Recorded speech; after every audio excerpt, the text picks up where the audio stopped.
Winter shows up early in the San Juan Mountains in 1883, like it's got a grudge.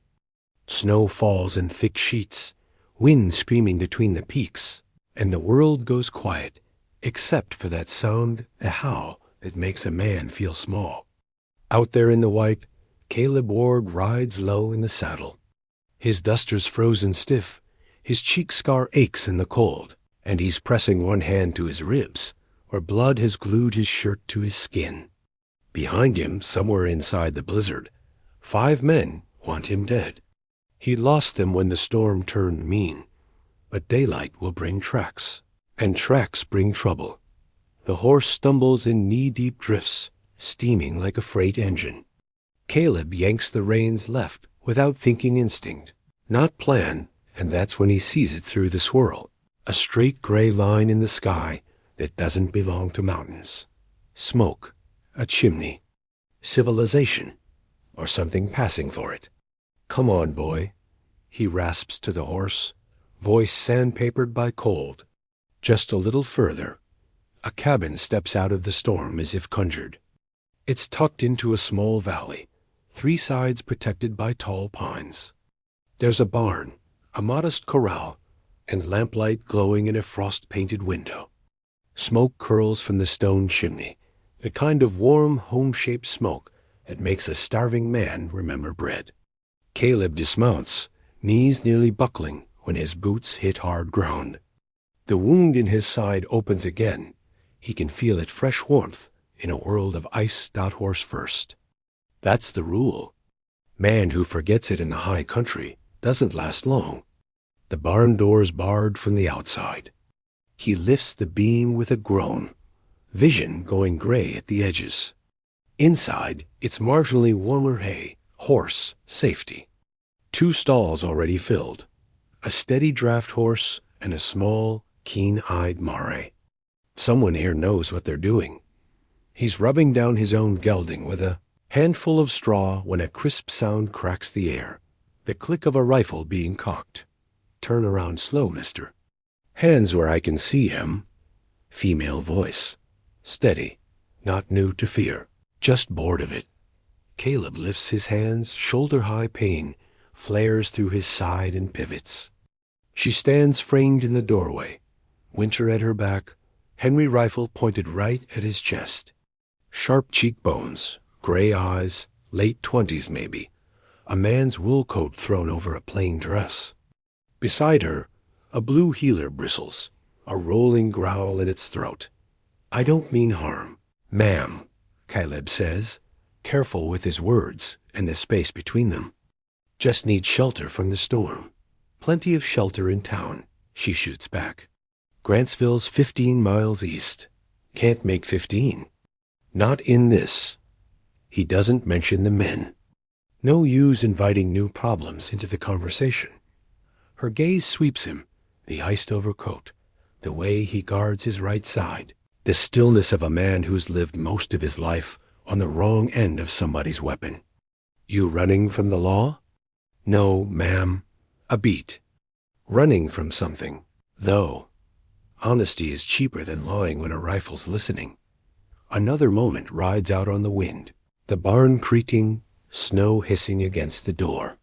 Then the barrel dips a fraction. You're hurt, some. How bad? Bad enough. The dog keeps the low thunder rumbling. Caleb doesn't move. He's learned patience in places where impatience gets a man married. What's your name? Caleb Ward. You fight in the war, Caleb Ward. The question knocks him off balance for half a second. Yes, ma'am. Which side? Does it matter? It might. He meets her eyes. Union, 14th Connecticut. Something shifts in her face quick as a bird in Nolan. Brush, but she lowers the rifle another inch, not all the way. I'm Ellie Mayhew. This is my place. A nod with the barrel. You can stay in the barn tonight. Blankets in the tack room. Grain for your horse. Come morning, you move on. I can pay. I don't want your money. Her tone hardens like ice. And I don't want trouble. You bring either to my door, I'll shoot you myself. Clear? Crystal clear, ma'am. She backs out, dog flowing after, and drops the bar back in place. Locked in. He listens to her boots fade toward the house before he lowers his hands. The tack room's small, neat, useful. He finds the blankets clean enough and a tin of salve that smells like pine and stubbornness. His horse is already dozing, grateful to be dry. Caleb eases down onto feed sacks, breath shallow to keep the pain quiet. He should stitch the wound. He should heat water. He should. He closes his eyes for a minute that becomes more. A hand on his shoulder yanks him awake. His palm flies for the colt at his hip, but smaller. Stronger fingers catch his wrist dot asterisk. Easy there? Ellie crouches beside him, lantern throwing gold and shadow wild across the barn timbers. The rifle is gone. In its place, a basket steaming in the cold. The dog sits a few feet back, yellow eyes suspicious, but less murdery. You were moaning loud enough to raise the dead, she says. Figured I'd better check before you actually join them. I'm fine, he lies, trying and failing to sit up. Sure. She studies him, winter sky eyes cool and assessing. That why you're bleeding all over my feed sacks? He glances down. Yeah, dark stain spreading. I'll replace them. With what? The money I don't want? She shakes her head. Men always think they can buy their way out of bleeding to death. Before he can protest, she's unbuttoning his coat like it's a chore she didn't ask for, but will finish anyway. He catches her wrist. I can manage. No, she says, slipping free. You want to die of pride or live with a little help? Choose fast. I don't have the patience for fools. He lets his hand fall. She peels back fabric, hisses softly at the mess. The bullet grazed along his ribs long, ugly, not deep, but determined. The cold kept it from pouring, but the ride opened it again. Bullet? She asks. Knife, he says, and the look she gives him says try again, but she doesn't press. From the basket she pulls cloth, a bottle that smells like whiskey, and a needle and thread. This'll hurt. I've had worse. Doesn't make it hurt less. She pours the whiskey without warning. Pain goes supernova. He bites down on a curse and tastes iron. She works fast, hands steady, stitching with practical grace. Caleb focuses on breathing, on the pool of lantern light, on the dog's slow blink as if that matters. It's not elegant work, but it's the kind that saves a man. You've done this before, he grits. My husband worked the mines, she says, voice even. Men come home bleeding more often than not. Got plenty of practice. Where is he now? Her needle pauses a heartbeat. Dead. 2 years come spring. I'm sorry. Don't be. You didn't kill him. She ties off the last knot and sits back. There. Try not to tear those open, or I'll let you bleed out for wasting good thread. She repacks her supplies, unwraps a cloth bundle from the basket. Cornbread and stew. Nothing fancy, but it's hot. The smell hits like a memory. Venison, potatoes, wild onions. He cannot remember the last real food he had. Why? He asks as she stands. She pauses in the doorway. Because I'm not the kind of person who lets a man freeze to death 30 paces from my fire. A beat. Don't make me regret it. Keep your money, Mr. Ward. Whatever's chasing you, I don't want it at my door. She lifts the bar. Pump by the third stall. Come morning, you ride on. We clear? Yes, ma'am. She nods and slips back into the storm, dog in step. The bar thumps home with finality. Caleb eats slow, savoring heat and salt and kindness at rifle point. Through a gap in the boards, he can see the house, that window warm with lamplight. He wonders what kind of woman keeps a place like this alone. Rifles at hand, animals fed, chores done. The band of gold on her finger answers half the question alone. Wasn't the plan. He wraps in blankets and leans against feed sacks as the wind shakes the world. Those men will hole up somewhere too. Maybe he bought time.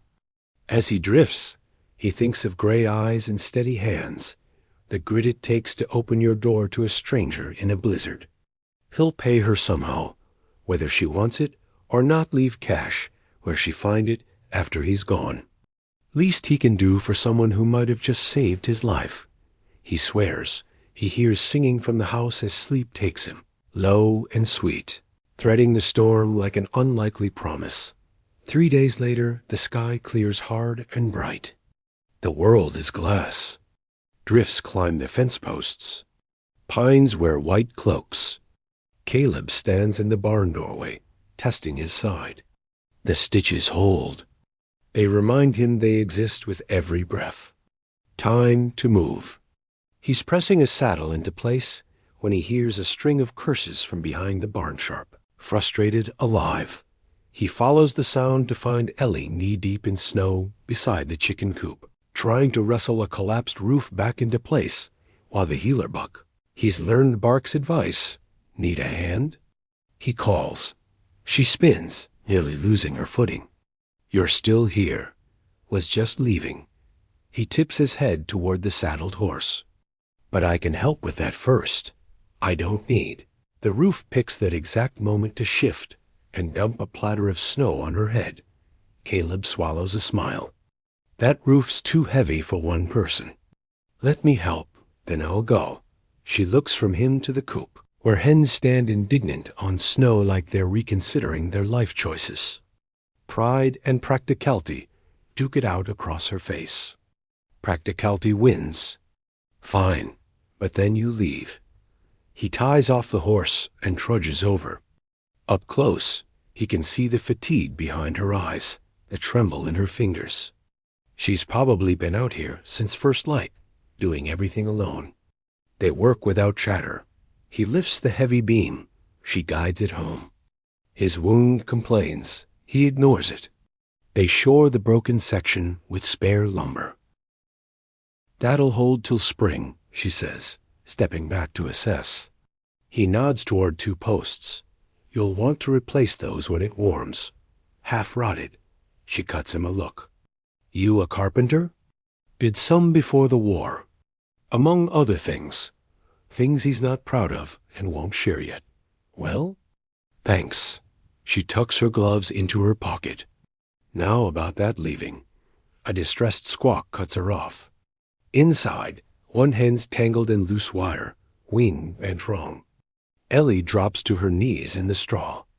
Easy, girl, easy. She tries to free the bird. It thrashes harder. Blood dots white feathers. Let me, Caleb says, kneeling opposite. His scarred hands move gentle, almost delicate. Field surgery is field surgery. A patient's a patient. In a minute, he's got the wire off, and a twig and cloth splint fashioned from his own shirt. Ellie watches with a face he can't read. He passes the hen over, and she cradles it like a fragile thing that matters. Thank you, she says softly. Most men would tell me to wring its neck. Seems a waste. Keep her quiet a few weeks. She'll heal. You talk like someone who knows about healing. He dusts straw from his knees. I know more about the opposite. She studies him. Then, you hungry? Least I can do is feed you before you go. I shouldn't. It's just breakfast. Mr. Ward, I'm not asking you to marry me. The kitchen is small, clean, and unfussy. Rifle by the door. Another above the fireplace. Handmade furniture that'll outlast every one of them. A shelf of thumb-worn books. The smell of coffee and wood smoke, and something that feels like a home that keeps choosing to be one. Caleb feels like he's trespassing by breathing. Ellie sets the splinted hen in a box by the stove and plates up eggs and thick bacon. Buck plants himself between Caleb and his person, a suspicious chaperone. Coffee? She asks, not looking up. Yes, ma'am. Thank you. They eat. Simple, plentiful, good. He tries not to look like a man who hasn't eaten in days. So, she says at last, Not unkindly. Are they likely to come looking for you here? His fork pauses halfway. He tries to joke, fails. She lifts her eyes. A man doesn't ride into a blizzard with a knife wound unless something's chasing him. And you keep checking the windows like you expect the devil to knock. They won't track me here, he says. Storm-covered sign. But they'll keep looking. Yes. What did you do? Does it matter? It doesn't? Unless it becomes my business, too. It won't. I'll be gone within the hour. In this snow? She shakes her head. Your horse won't make 5 miles without throwing a shoe or freezing alone. She's right. They both know it. Leaving now is theater, not sense. Staying puts her in the crosshairs he's been dragging behind him. I'll manage. No, she says, firm enough to stop a stampede. You won't. And I won't have your death on my conscience because I sent you into a white grave. She tops off his coffee. You can work for your keep till the road's passable. That roof's not the only thing broken around here. Ma'am, my name is Ellie, or Mrs. Mayhew, if you must. But stop mamming me like I'll blow over in a breeze.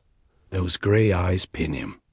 I've buried a husband, survived 2 winters alone, and shot 3 men who thought widow meant easy. I can handle whatever trouble you're carrying. Question is, can you handle honest work? He almost smiles. I can work. Good. Start with the barn door. Latch is busted. Bottom hinge is loose. She's clearing plates like the decision's been made, because it has. Tools in the barn. Lumber in the lean-to. Supper's at 6. Don't be late. Dismissed. Somehow she did that.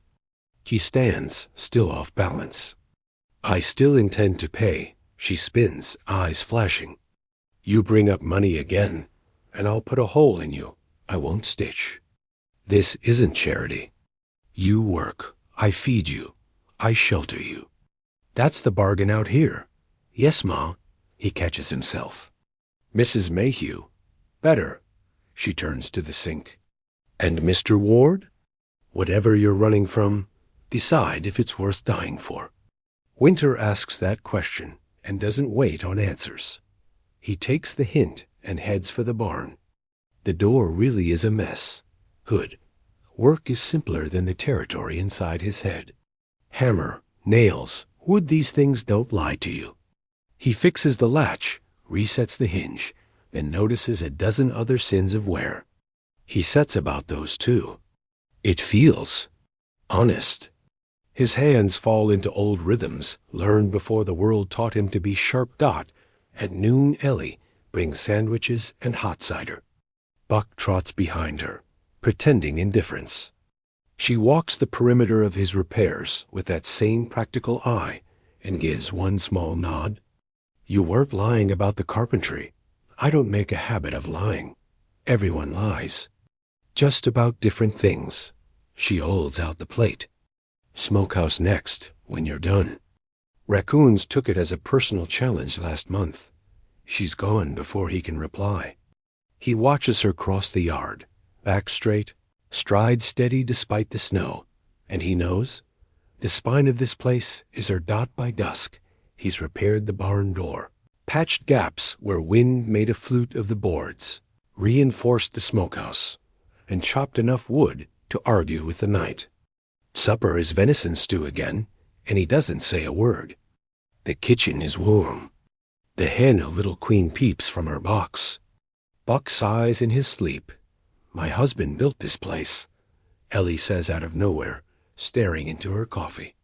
Thomas came out with dreams of gold. Ended up earning wages in someone else's mine. Said he'd strike it rich. Buy me a house in town with lace curtains and a piano. What happened? Cave in. Her voice doesn't wobble. They brought him home on a board. Town said sell. Go back east. Live with a sister. But she stayed. Thomas is buried on the hill, and she won't leave him alone under this sky. Must be hard, Caleb says. Hard is relative. Being beholden's harder. She stands to clear dishes. Here, you dry. He takes the towel without argument. They move around each other like they've done it before. Outside, the wind has returned, testing windows, shoving at doors. Another storm? Caleb asks. Looks like. You can sleep in the house tonight. Storeroom off the kitchen. The barn's too cold. You'll shake those stitches loose. The barn's fine. The barn's freezing, she says, handing him the last plate. Blankets are in the chest. She heads for the stairs. Buck plants himself at the bottom step like a sentinel. Ellie pauses there and looks back. Mr. Ward, whatever you're running from, I hope it's worth what you're running toward. Then she's gone, her steps creaking the ceiling. He finds the storeroom. Narrow cot, quilts that smell faintly of lavender, a warmth he hasn't earned. He lies awake listening to the house settle, to the plain miracle of someone moving around upstairs, to a world that doesn't involve a deck of marked cards and a gun under the pillow. Tomorrow he'll work. Fix what's broken. Pay his way. And when the snow lets go, he'll leave. That's the kind thing to do. That's the safe thing. But for tonight, he lets himself pretend. He's just a man who trades labor for stew and a place by the fire, with nothing chasing him. But spring morning proves the storm right. It hammers the valley for 3 days, and in that close world, a rhythm finds them. Caleb fixes small things other men ignore until they fall apart. Ellie cooks, tends animals, and stitches clothes by the fire while he carves new handles for broken tools. They don't talk much at first, but the silence softens. Ohio, she tells him one evening. Preacher's daughter, taught herself from her brother's school books because her father thought women only needed the Bible. Thomas would bring her poetry from town, tucked in his saddlebags like contraband. Caleb sharpens knives, the stone hushing against steel, and says little about his own past. Words don't leave you, she says, not like people do. He knows that too well. He hears the old words some nights anyway, orders and prayers and a dying boy's last breath, so he keeps his mouth shut and tests the knife's edge with a thumb and moves on to the next. Asterisk. Buck slowly, grudgingly decides Caleb is furniture, not threat, and sleeps near his boots. The hen, now dubbed Constance, pecks grain with queenly grace. It's almost peaceful. It's almost belonging. And it can't last. Caleb knows how long luck stays put, but for now, there is work. There is warmth. There is a woman with winter sky eyes who stitched him up and told him the truth plain. And there is the question she asked at the bottom of the stairs, what he's running toward. He doesn't have the answer yet. He's starting to suspect the answer might be in this house. The storm locks them in for 6 days. 6 days of gray mornings and blue-black nights. The valley turned into a white prison. Caleb works his hands raw repairing fences that won't see sunlight until May, patching shingles where the wind tore teeth through the roof, and splitting cords of wood until the axe handle burns calluses deep again. He doesn't complain, not out loud, anyway. Work is clean. Work keeps him out of his head. Ellie is everywhere, moving quick and steady as the clock in her parlor.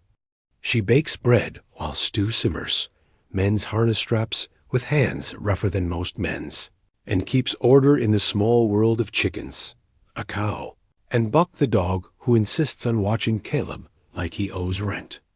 There's a rhythm between them that sneaks up without permission, her calling out a chore, him grunting acknowledgement, the silence between them less sharp with each passing hour.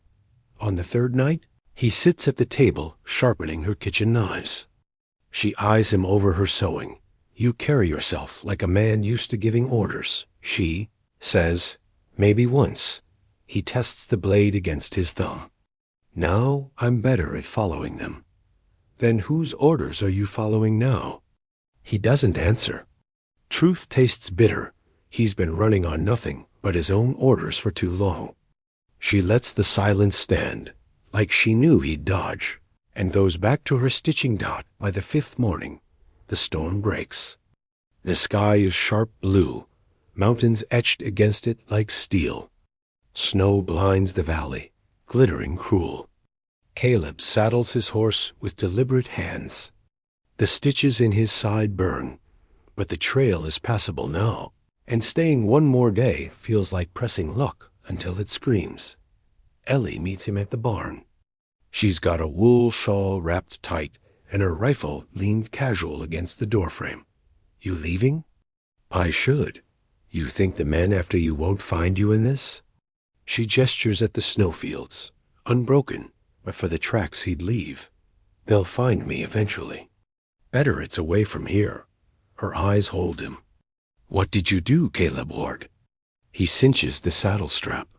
"Something I thought would matter. Turns out it mattered to the wrong people." "That's not an answer.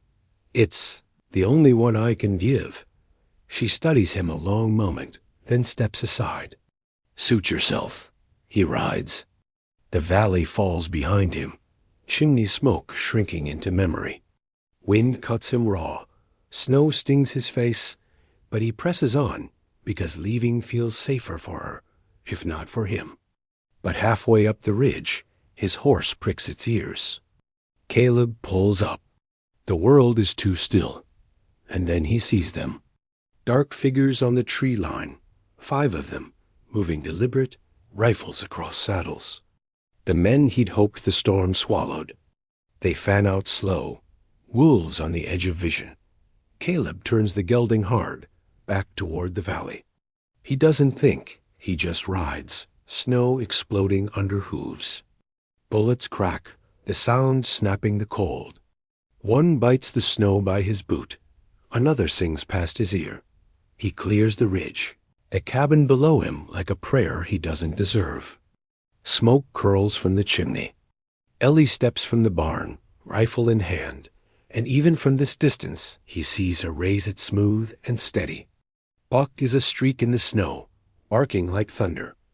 Caleb pushes the horse hard, every breath a knife in his side, every hoofbeat the promise that the trouble he carried away is roaring right back to her door dot, and this time it's not just his fight. Asterisk, the first shot slams into the barn wall, splinters flying. Ellie ducks, rifle already braced against her shoulder, calm as if she's hunting deer instead of facing 5 armed men. Buck circles her boots, hackles high, barking a warning that shakes the snow. Caleb rides hard into the yard, throws himself out of the saddle before the gelding has even stopped. Pain rips his side open again, but he ignores it, drawing his Colt with a hand that knows too well how to kill. "Company?" Ellie asks, dry as desert brush. "They tracked me." His words are short, clipped. 5, maybe more behind. Her jaw tightens. "You brought them to my door." "I tried not to." He chambers the Colt, eyes sweeping the tree line. The riders are spreading wider now, using the snow as cover, their coats blending into the white and dark of pine. Wolves closing in. Ellie doesn't flinch. "Then we don't give them the door." She slides behind a stack of wood by the barn, sighting down the Henry with the ease of someone who's done it before. Caleb takes the other side of the yard, pressing against the corral post, snow stinging his lashes. For a moment, all sound is held breath and Buck's growl. Then the fight starts. The first man breaks cover, charging low, revolver out. Ellie's rifle barks once clean, precise. He goes down hard, sliding into the snow like a broken sled. 2 more fire from the trees. Bullets snap past Caleb's ear, shoe the wood near his head. He steadies his Colt, fires twice. One goes wide. The second spins a rider from the saddle, blood blooming on the white ground. The others answer with fury. Lead tears through the barn wall, shatters glass from the kitchen window. The valley echoes with it, gunfire ricocheting like thunder trapped in the snow. "Back of the house!" Caleb shouts. Ellie's already moving, boots pounding through drifts, Buck hot on her heels. She fires again, forcing the riders to drop low. Caleb covers her, teeth clenched against the stitch-tearing pain in his ribs. He feels blood soaking hot again under his coat, but stopping isn't an option. They make the kitchen just as another shot crashes through the window.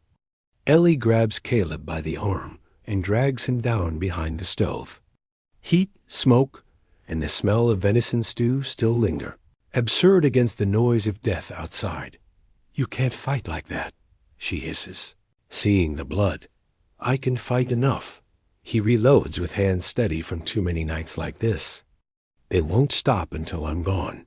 Her eyes blaze. "Then you'd better not miss." Another bullet thuds into the door, rattling the hinges.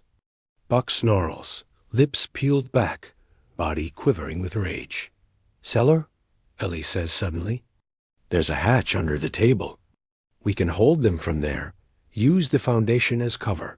"No," Caleb shakes his head. "They'll burn you out if they can't take you." Ellie's voice is flat steel. "Then we don't let them get that far." The riders regroup. Caleb hears one shout, a voice sharp, commanding. "Ward! Give yourself up, and maybe we let the lady live." Silence drops heavy. Snow drifts through the broken window. Ellie's eyes are on him, hard, unblinking. "Who are they?" she asks. He exhales slow. "Hired men. From Santa Fe. I took something that didn't belong to me." "What?" "Evidence." The word tastes bitter. Proof their employer's been bleeding ranchers dry, stealing land, killing anyone who stood in the way. "I thought if I got it to the right hands."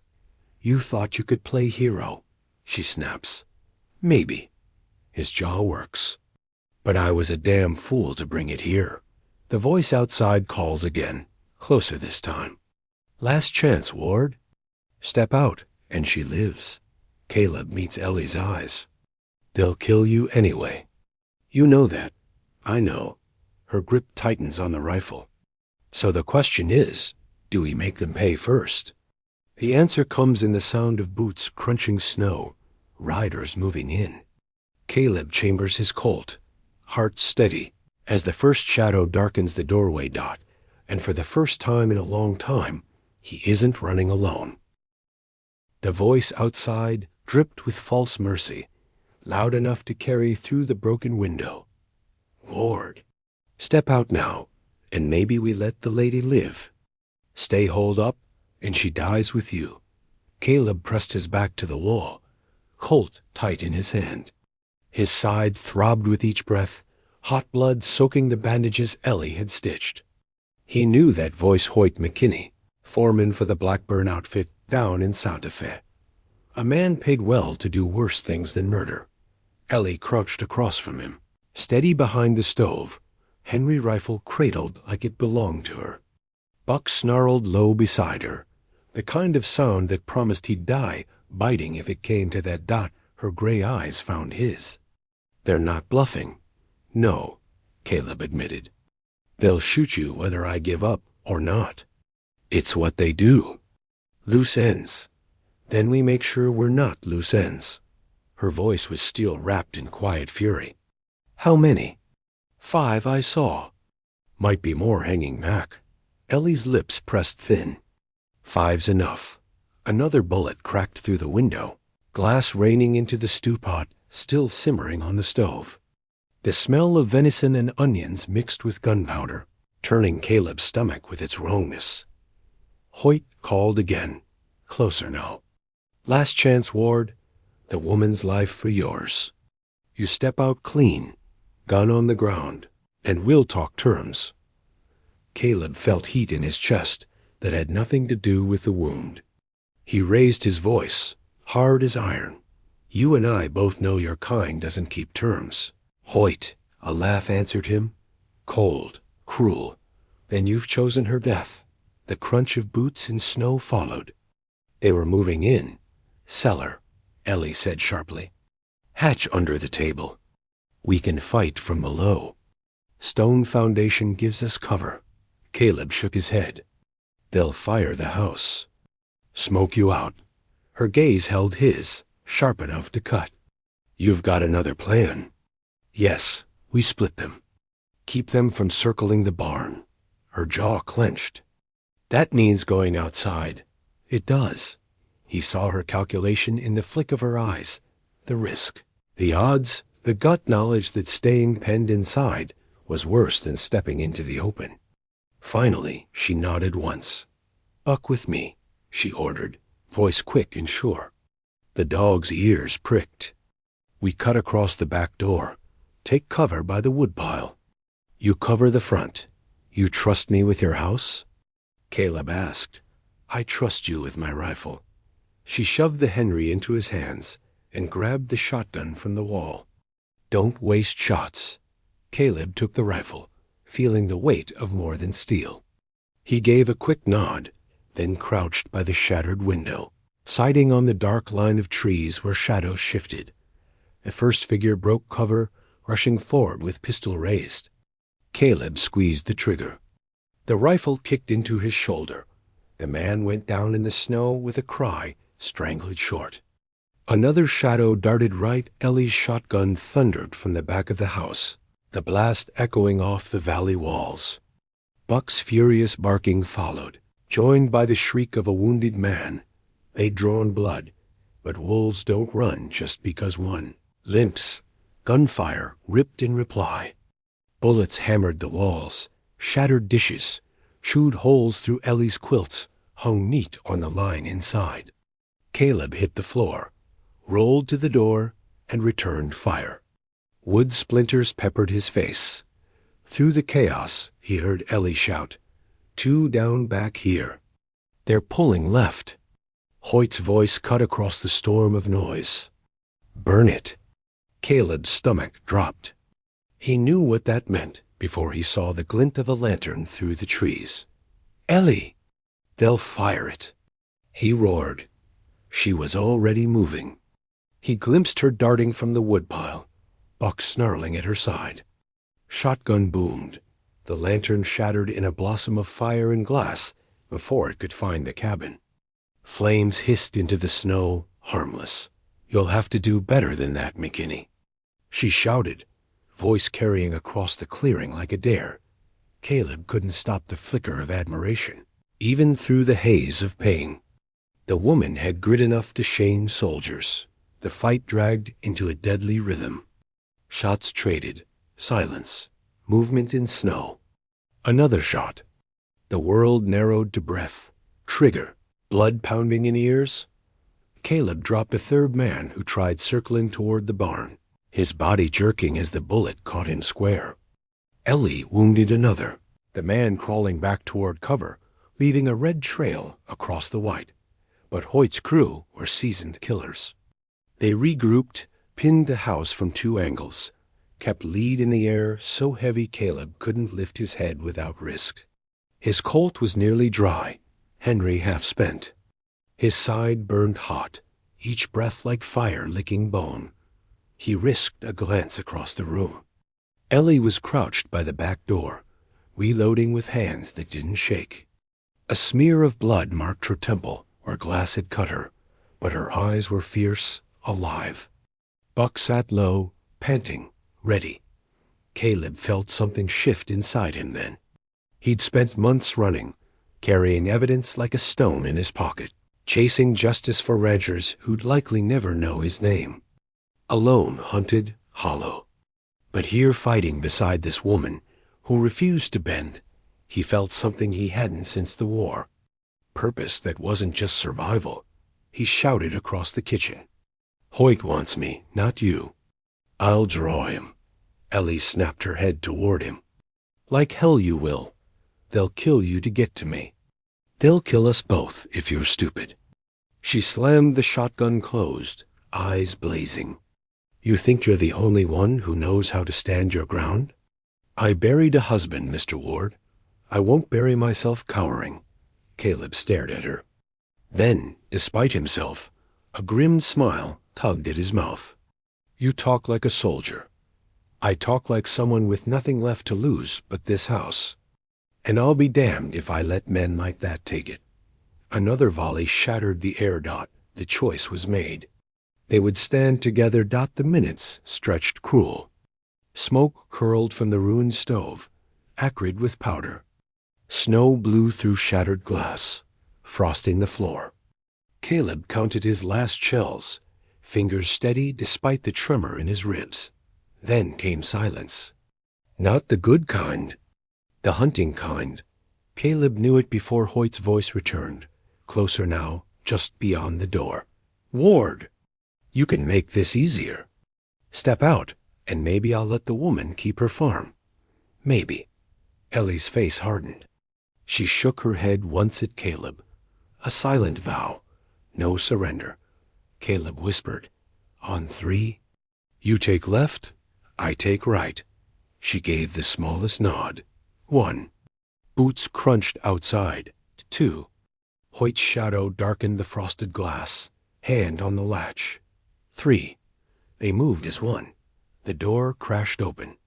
Hoyt stepped through, revolver already lifting. Caleb's Colt cracked. Ellie's Henry boomed. Hoyt jerked, staggered, fell backward into the snow, his pistol skittering away. The world froze with him. The remaining gunmen saw their leader drop, and the fight bled out of them. 2 bolted into the tree line, crashing through snow in a frantic retreat. 1 dropped his gun and raised shaking hands. Ellie kept her sights on him, voice hard as granite. "Run? Tell Blackburn what happened here. Tell him if he sends more, they'll find the same." The man ran, stumbling, vanishing into white silence. The yard lay quiet. 5 bodies in the snow, red stains spreading. Steam rose from the horses, where they still pawed nervously at the edge of the pines. The storm had gone still. Sky-sharp blue overhead, but the cabin wore scars in every board and broken pane. Caleb leaned against the doorframe, breath ragged. The fight was over, but his knees threatened to give. Ellie was suddenly there, bracing him with a steady arm. "You're bleeding through again," she muttered, voice softer now. "Bullet or stitches?" "Both," he gave a weak grin. Still standing. For now. She eased him back into the kitchen, sat him in the chair by the stove, and began pulling fresh cloth from a drawer. Buck flopped at her feet, exhausted but watchful. As she worked, neither spoke for a time. The only sound was the hiss of wind curling through the shattered glass, and the faint crackle of the fire clinging in the stove. At last, Ellie said quietly, "Why are they hunting you, Ward?" Truth this time. Caleb closed his eyes, the weight of it pressing down. He'd carried the answer so long it felt like a curse. "I took Blackburn's ledger. Names. Land deeds. Proof he killed and stole and paid men like Hoyt to do his bleeding. Thought I could deliver it east to the courts. Thought maybe the law still meant something." "And does it?" He met her eyes. "Not yet. They'll keep coming until I stop running or I'm dead." Ellie finished tying off the fresh bandage, her fingers brushing his skin just once, a brief warmth in the cold. "Then you're not leaving." He blinked. "What? You can't outrun them. And I can't defend this place alone if they come back stronger. But together?" She lifted her chin. "Maybe we stand a chance." Caleb looked at her, really looked. A woman who'd buried a husband but refused to bury herself. A farm clawed from wilderness, defended with teeth and iron. Eyes like winter sky, steady and merciless and alive. For the first time in years, he felt something dangerous, the spark of belonging. Outside, the snow lay red and white, silence heavy as judgment. But inside, in the wreck of her kitchen, with blood on their hands and smoke in their lungs, a fragile alliance was forged, and both of them knew the fight was far from over. The valley smelled of smoke and blood when the shooting stopped. Silence settled, broken only by Buck's low growl and the whine of horses left standing riderless at the tree line. Snow drifted soft As ash across the bodies cooling in the yard, Caleb leaned heavy against the doorframe, every muscle trembling. His side burned hot, blood seeping through fresh stitches as if trying to escape him altogether. He'd been in fights before, had seen worse fields littered with worse dead, but never like this. Never with a woman's steady rifle fire beside him. Never with a stranger's home turned battlefield because of the sins he carried. Ellie lowered the Henry at last. Her gray eyes swept the yard, sharp and cold, then softened just enough when they landed on him. "You sit before you fall," she said firmly, already guiding him back into the kitchen. "I'm fine. You're half dead." She pushed him into the chair by the stove. No room left for argument, then tore what was left of his shirt open. Blood smeared her fingers as she worked, quick and efficient. Caleb hissed but bit back curses. She had no patience for whining. The house bore scars, windows shattered, quilts shredded by bullets, stew ruined in a spray of glass. But the roof still stood, the fire still burned, and Ellie still breathed. That counted for something. 5 men in the yard, she said quietly, as though tallying a ledger. They won't dig themselves. Caleb's mouth tugged into a humorless line. You sure you want graves on that hill beside your husband? Her eyes didn't waver. They came here to kill me. They earned the earth. By noon they had the bodies wrapped in tarps, hauled one by one to the rise behind the barn. Caleb swung the spade into frozen ground, every strike sending knives through his ribs. He refused to stop. You're tearing stitches, Ellie warned, hands steady on her own shovel. Don't matter. They'll heal or they won't. Damn fool, she muttered, but didn't stop digging either. Together, they carved 5 shallow graves into the mountain soil. Buck kept guard at the edge, hackles raised each time the wind moaned through pines as though expecting more riders. When the work was done, they stood side by side, breath steaming in the brittle air. Ellie's gaze lingered on the fresh mounds, then shifted toward the older headstone set apart, Thomas Mayhew's marker, weather-worn and simple. Caleb caught the line of her shoulders, the stubborn set of her chin. You shouldn't have to do this. I do what needs doing. Her voice was low, but steady. Always have. The rest of the day passed in labor. Windows were boarded with planks scavenged from the barn. The stove was scrubbed of blood and soot. Caleb mended the broken hinge on the cellar door, the rhythm of hammer and nail familiar and honest. Ellie cooked in silence, a new pot of stew simmering, despite the ruin of the morning. Her movements were brisk, practical, but when she set the bowl before him, she paused. You saved my life, she said simply. You saved mine first. He nodded toward the stitches she'd sewn, the rifle she'd fired without flinching. Reckon we're even. Her mouth curved, not quite a smile, but something close. Even's a dangerous place to stop. They ate with Buck sprawled between them, head on his paws. Outside, the valley was quiet again, too quiet. Snow covered tracks and bodies alike, as though trying to erase the violence. But Caleb knew better. Some things don't bury easy. That night, Ellie lit only one lamp, keeping the house dim. She moved through rooms with practiced wariness, checking each door, each shutter, as if daring anyone else to test them. Caleb lay on the cot in the storeroom, bandages clean, but blood seeping through. Every breath heavy. Sleep didn't come easy. Memories pulled at him of war camps and dying boys, of cards played under smoky lantern light, of Blackbourne's ranch hands dragging a farmer out into the dust just to make a point. He'd thought stealing the ledger would matter, would mean something more than another grave. But now he brought death to a woman who owed him nothing. He heard her voice through the thin wall, low, steady. At first he thought she was speaking to him, then realized it was prayer. Not fancy, not recited just words asking for strength, for endurance, for the will to keep standing.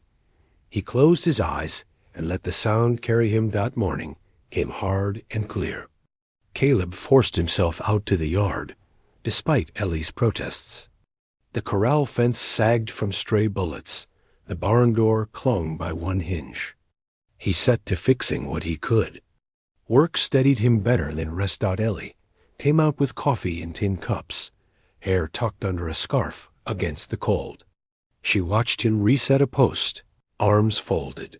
"You work like a man who doesn't know when to stop," she said. "Idle hands are worse than bad wounds." She studied him a long moment.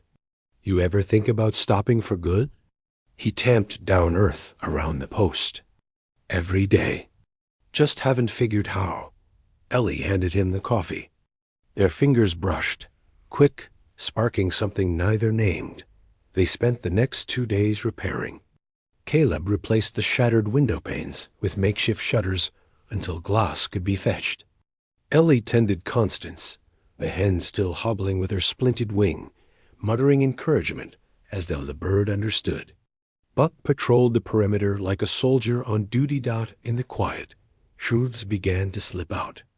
Caleb told her of the war, not the battles, but the aftermath, the drift that followed when uniforms came off and men forgot how to live without orders. He spoke of drifting through mining camps, cattle drives, poker tables, always carrying the weight of what he'd seen. Ellie listened without judgment, only now and then asking a sharp question that cut through his half-answers. She shared her own story, Thomas's death in the mine, the town's pitying offers to take care of her that were really invitations to surrender land, her decision to stay, the nights alone, rifle across her knees, listening to coyotes and men alike circle the edge of her world. "You survived," Caleb said quietly one evening as they sat by the fire. "I endured." Her gaze flicked to him. "Surviving's not the same as living." The word struck deeper than he expected. On the third night after the fight, snow began to fall again, gentle this time, laying soft cover over the valley's wounds. Caleb stood by the window, watching flakes drift in the lamplight. His side ached, but the stitches held. Ellie moved about the kitchen, quiet, setting bread to rise for morning. "You could leave tomorrow," she said suddenly, without looking at him. "Snow's light, trail clear. If you mean to keep running, now's the time." He turned, studying her back. "You want me gone?" She paused, hands still. "I want this house safe. Safe's not a thing I carry with me." She faced him then, eyes storm gray. "Maybe it's time you stopped running and carried something else." The room held stillness, heavy and alive. Caleb felt at the pull of her words, the truth of them. He'd been a shadow too long. Maybe here, in this scarred cabin with its fierce mistress, there was a chance at something different. Before he could speak, Buck barked sharp from the yard. Both froze. Ellie crossed to the door, shotgun already in hand. Caleb drew his Colt, blood thrumming.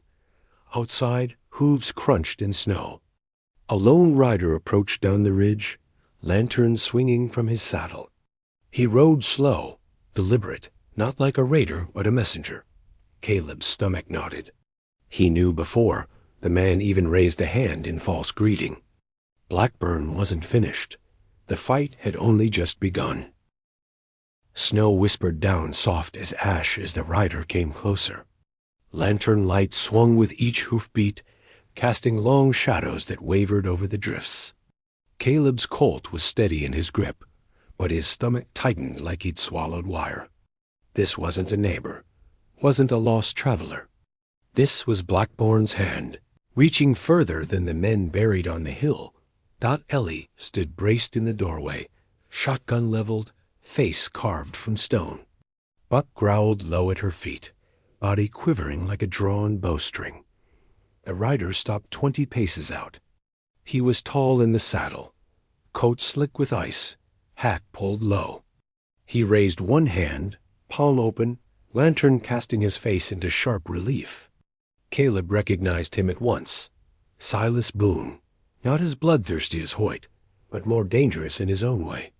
Silas had a gift for words sharpened like knives, and Blackburn used him like a man uses a lawyer when a bullet won't do. "Evenin', folks," Silas called, voice smooth as creek water. "Cold night for standing out with guns drawn." "State your business," Ellie said flat. No quiver in her tone. He smiled, thin, white teeth glinting. "Business, yes. That's exactly what it is. See, Mr. Blackburn's property went missing. Ledger, papers, things not meant for strangers' eyes.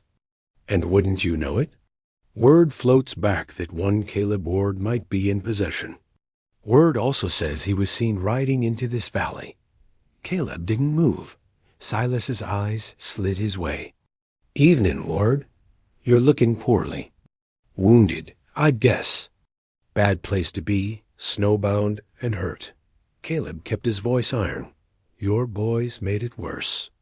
They won't be coming back." "Ah." Silas gave a slow nod, like a teacher humoring a child. "Yes, we heard. 5 of ours failed to report. You wouldn't know anything about that, would you?" Ellie stepped forward, shotgun raised. "They're in the ground out back. Try joining them, if you like." For the first time, Silas's smile thinned. "Ma'am, you've got fire. I respect that, truly, but this isn't your quarrel. Hand Ward over, and Blackburn'll let you keep your land. He might even throw in a price for your trouble." Ellie's laugh was short, humorless. "He'll throw me to the dirt soon as my back's turned. Not if you're wise." Silas tilted his head. "Out here, wisdom's worth more than bullets." Caleb stepped out from the shadows then, cold low but ready. His voice was cold. "You tell Blackburn I'll see him face to face before he gets what he wants." Silas studied him. Bold words from a man bleeding through his coat. Bold enough. Caleb's eyes locked with his. "If Blackburn wants the ledger, he'll need more than wolves to take it." Silas sighed as though disappointed. "So be it, but I'll tell you plain he's done asking. He'll come himself, with 100 men if he must. And when he does, no widow's kindness nor soldier's grit will stop him." He tugged his reins, turning the horse. "Think on that, Ward. Think hard. You've dragged death to this door, and it's only just arriving." Snow swallowed him as he rode back down the ridge, lantern fading to a ghostly glow, and nothing at all. The silence he left behind pressed heavy. Wind sighed through the trees. Buck whined low. Uneasy Ellie lowered her shotgun, but her hands were tight around the stock. 100 men, she said quietly. "Do you believe him?" "Yes." Caleb holstered his Colt, though the weight of it felt useless against the picture in his mind. A line of riders cresting the ridge, torches blazing, rifles bristling. Ellie shut the door, barred it, and leaned against the wood as though holding back the storm itself. Then what now? Caleb sank into the chair by the stove, feeling every ounce of wear in his bones. "Now we decide. You can leave. Take what you can carry. Head east before the snow deepens again. You've got kin, don't you? Back in Ohio?" Her gray eyes cut to him, sharp as flint. "And let Blackburn burn this place? Leave Thomas in the ground alone? No, this is my land. My home. You can't hold it against a man like him. I can damn well try." Her voice cracked once, then steadied. "If I leave, it's like he's already won. I've buried enough. I won't bury this too." Caleb rubbed a hand across his jaw, scar catching in the lamplight. "Then we fight. But we'll need more than just 2 guns and a dog." Ellie's mouth curved, bitter. "Town won't help. They're half owned by Blackburn already, the other half too scared to lift a hand. Then we don't ask Town. We ask the ones he's wronged." She frowned. "The ranchers? Men with nothing left to lose are the only ones who'll stand." Caleb's gaze met hers. "And if we gather them, maybe, just maybe, we make a line Blackburn can't cross." Ellie studied him a long moment. The fire popped between them, shadows stretching across the walls. "Finally," she said, "you'd bring war to this valley. It's already here." The next day was spent in quiet preparation. Caleb showed her how to set snares along the ridge trail, how to cut firing slits into barn walls, how to lay timbers so wagons could be tipped and turned into barricades. Ellie learned fast, hands steady, mind sharp.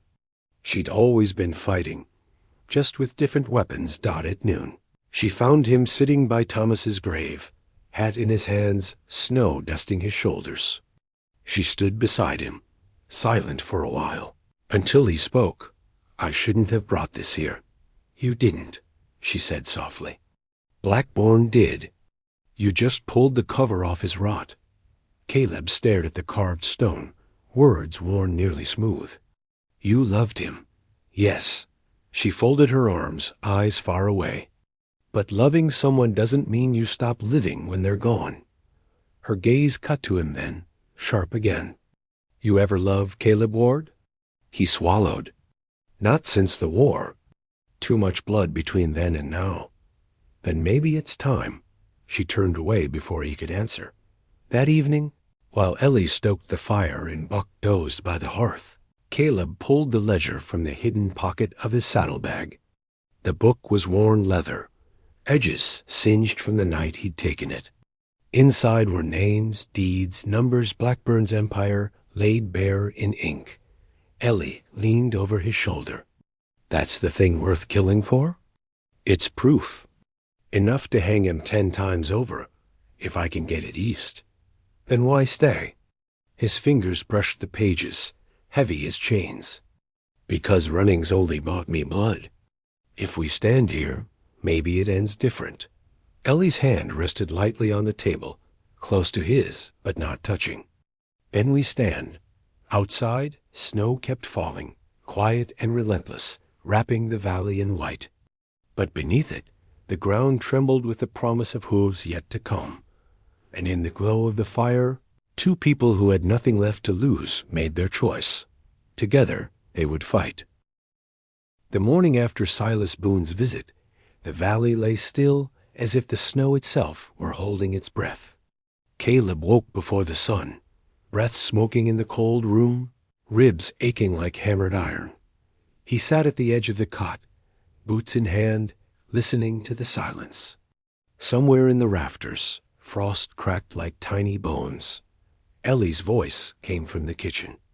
"If you're thinking of slipping off without breakfast, don't." He smiled despite the ache. She already had coffee on, steam curling into the lamplight. Buck thumped his tail against the floorboards as Caleb walked in. "We ride today," Caleb said. Ellie didn't argue. She set bread and bacon on the table, then leaned her hip against the counter. "Town first?" "Town," he confirmed. "See who'll stand. See who won't." She poured 2 mugs of coffee. "They won't help. I've lived with them long enough. Fear runs thicker than blood in Grantsville." "Fear can be turned," Caleb said, sipping the bitter heat. "Sometimes it just takes the right spark." Ellie's eyes lingered on him. "And you think you're that spark?" "No." He set the cup down. "We are." The ride into Grantsville was cold and cautious. Snow hung heavy on pines, branches bending under the weight. The trail bore no fresh tracks. Silas and his horse had been the last to pass.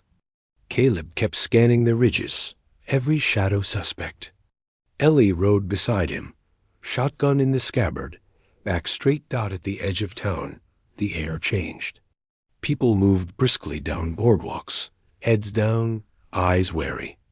The Blackbourne brand was stamped everywhere on the freight office, the saloon, the livery. 2 riders in black coats lounged by the general store, rifles resting casual but close at hand. Ellie muttered, "Like wolves guarding the sheep." Caleb swung down outside the smithy. Inside, the hammer's rhythm paused when they entered. Jed Rourke, shoulders broad as anvils, looked up with sweat streaking through soot on his face. His eyes flicked from Caleb's scar to Ellie's set jaw. Then back to his anvil. You've brought trouble, Jed said. Caleb didn't waste time. Blackburn's sending more men. 100, Boone says. If we don't stand now, none of us keep our land. Jed kept hammering, each strike sharp. My land's already gone. Blackburn took it last spring. Paid pennies on the dollar after he drove my cattle off. My wife's buried up north. My boys left for Denver. Ain't nothing here left to fight for. Then fight for theirs, Ellie snapped. For the ones still holding on. Yet's eyes softened at her voice, but he shook his head. Fighting Blackburn's like spitting at the wind. Gets you wet and nothing else. He swung the hammer down hard, sparks flying. I'm sorry, Ellie. They left him to his anvil. The saloon was next. Heat and pipe smoke clouded the air, whiskey already flowing, though the sun was barely past noon. Caleb spotted familiar Faces Ranch hands he'd seen on the trail, men who'd once worn uniforms like his. He stepped to the bar. Name's Ward. I know most of you know who I am. I also know Blackburn's been bleeding you dry, stealing land, and paying men like Hoyt McKinney to keep you quiet. He's coming for this valley, and when he does, you'll either be ready or you'll be ash. Murmurs rolled. A man at the far table spat. Easy to talk big, mister, but Blackburn owns the sheriff. Owns the judge, too. Law won't lift a finger. Then we stop waiting on law, Caleb said, voice cutting. We make our own stand. Here. Now. The saloon went quiet. Ellie stepped forward, voice clear as a bell. We held our land against 5 men 2 nights ago. Buried them ourselves. If 2 people and a dog can do that, what could 10 of you do?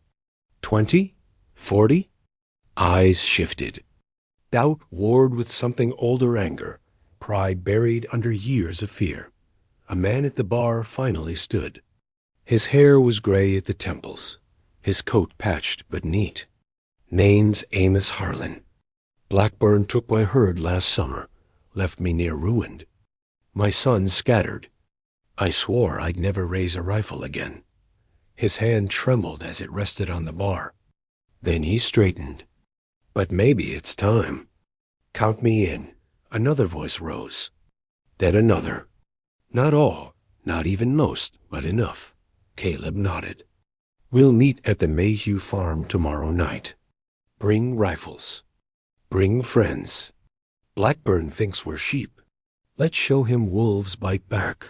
By the time they rode out of town, the sun was dropping low. They had 5 men pledged, maybe more once word spread. It wasn't an army, but it was a start. On the trail back, Ellie rode silent for a while. Then she said, You speak like a man used to being followed. Not followed. Just listened to. That's more dangerous. Caleb looked at her. Danger's already here. She met his gaze, something fierce and unspoken in her eyes. Then we meet it together. That night, the valley felt different. Not safer, but no longer lonely. The sound of hammers carried from the barn as Caleb and Amos set up firing slits and barricades. Ellie boiled coffee for the men who trickled in too from the hills, one from the far creek, men gaunt but hard-eyed. Buck paced the room, tail stiff, as if he too sensed the shift dot by the fire. Caleb spread the ledger open. The men leaned close, jaws tightening as they read the names. This is proof, Caleb said. Proof Blackburn's nothing but a thief and murderer. We get this east, the courts can hang him.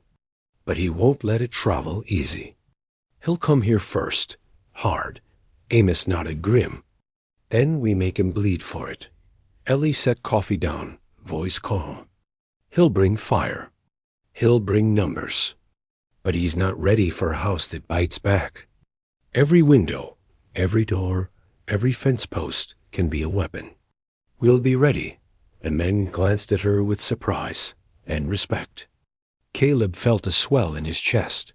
This was her place, her land, her fight as much as his. Maybe more. Later, When the others bedded down in the barn, Caleb and Ellie stood outside beneath a sky full of hard stars. The valley stretched white and still, hiding the scars of blood beneath its blanket. "You sure about this?" he asked. Ellie's breath smoked in the cold. "No, but I've been sure of nothing since Thomas died. All I know is I'd rather fall fighting than live on my knees." Caleb looked at her, snow catching in her hair, eyes bright in starlight. Something unspoken moved between them, heavy as a promise. He almost reached for her hand. Almost. But instead he said, "Then we fight." From the ridge came a distant echo, a rider's whistle, sharp and strange. Caleb stiffened. Ellie heard it too. Her jaw set. They're watching already? The war hadn't even started, and Blackbourne's shadow was already in the valley dot. But for the first time, Caleb felt something more than dread. He felt ready.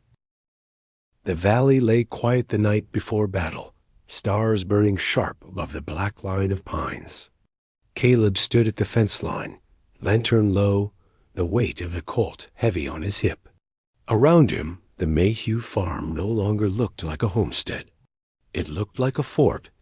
Barricades of wagons and logs blocked the yard. Windows had been braced with timber, narrow slits left for rifles. The barn doors were double barred, the roof lined with buckets of water against fire. Snares strung across the ridge glinted faint in the moonlight, ready to snap a horse's leg. Inside, a dozen men slept restless in the hayloft, rifles close, nerves closer. Amos Harlan sat by the stove, oiling his revolver with hands that trembled only when idle Ellie moved through it all like a general quiet, sharp, seeing what others missed. She checked locks, stacked kindling near the stove, set bread dough to rise as though tomorrow might be an ordinary day. Buck shadowed her every step, ears twitching at each distant sound. When she came to Caleb, she studied his face in the lantern glow. "You're bleeding again," he shrugged. "Wound likes to remind me it's still there." Her gray eyes softened, just for a moment. "So am I." She pressed a cloth into his hand, then turned back to her rounds dot they came at dawn. The first sound was hooves' low thunder rolling down the ridge, echoing through the valley. Caleb and Ellie were already at the barricade when the riders appeared, dozens of them. Torches flared against the pale sky, rifles glinting, banners of smoke curling behind. At their head rode a man, wrapped in a black coat, broad-shouldered, clean-shaven, eyes sharp as glass. Blackburn himself. He reined in just out of rifle range, studying the cabin like a hawk watching a rabbit hole. When he spoke, his voice carried clear. "Ward, you've caused me more trouble than you're worth. Step out now, and maybe I'll leave the widow her house. Keep hiding, and I'll salt this ground till nothing grows again." Ellie shouted back, steady as stone. "You want him. You ride through me first." A ripple went through the men behind Blackburn, nervous laughter. Mutters, but the boss didn't smile. His gaze stayed fixed on the cabin. "So be it." He raised his hand. The riders surged forward. The first wave hit the barricades, with gunfire cracking, smoke and flame spilling across the yard. Caleb dropped 2 men with the Henry before they reached the fence. Amos fired steady from the loft, shouting curses that turned to prayers between shots. Ellie stood at the kitchen window, shotgun booming, each blast throwing back a rider. Buck barked wild, teeth snapping at the air as though he could bite lead itself. The traps sprang snares yanking horses down, logs rolling from the ridge to scatter men like tenpins. Snow filled with blood and curses. But still they came, more and more, torches arcing through the air. A lantern smashed against the barn wall, fire licking up the boards. Caleb cursed, sprinting across the yard under a hail of bullets.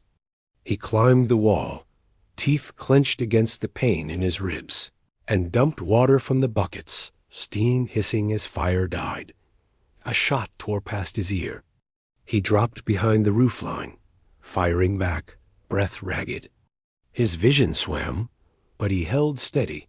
He couldn't afford not to. Hours blurred into smoke and fury.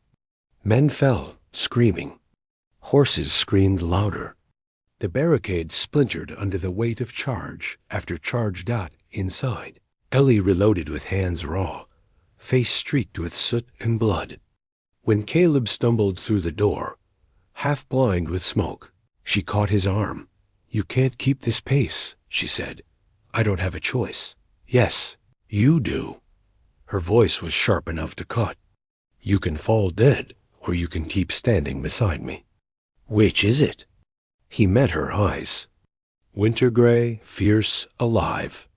And in that fire, he found strength he didn't know he had. "Beside you," he said, and slammed fresh shells into his Colt dot by midday. The yard was a graveyard of broken men and beasts. The snow was churned black with blood.